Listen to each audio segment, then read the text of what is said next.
பன்னீர் role செய்யலாமா? ரொம்ப சூப்பராக இருக்கும். கண்டிப்பாக ட்ரை பண்ணுங்கள். ஃபஸ்ட்டு ஒரு மிக்சிங் பவுலில் 1 கப் அளவுக்கு தயிர், 1.5 ஸ்பூன் அளவுக்கு தனி மிளகாய்த்தூள், கொஞ்சமாக கரம் மசாலா, தனியாத்தூள், தேவையான அளவுக்கு உப்பு, இது எல்லாமே சேர்த்துட்டு நல்லா மிக்ஸ் பண்ணிடுங்க.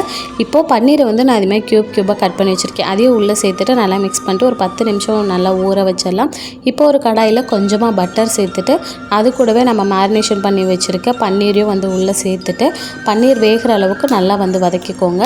பன்னீர் நல்லா வெந்ததுக்கு பிறகு கொஞ்சமாக வெங்காயமும் கேப்சிகம் இது எல்லாமே சேர்த்துட்டு நல்லா மிக்ஸ் பண்ணிவிட்டு லாஸ்ட்டாக கொத்தமல்லி இலை தூவிட்டு இறக்கிட்டு ஒரு ஓரமாக வச்சுருங்க. இப்போது நார்மலாக எப்படி சப்பாத்தி போடுவோமோ அதே மாதிரி மைதா மாவில் நல்லா உருண்டை பிடிச்சி சப்பாத்தி மாதிரி தேய்ச்சி தோசைக்கல்லில் போட்டு சுட்டி எடுத்துக்கோங்க.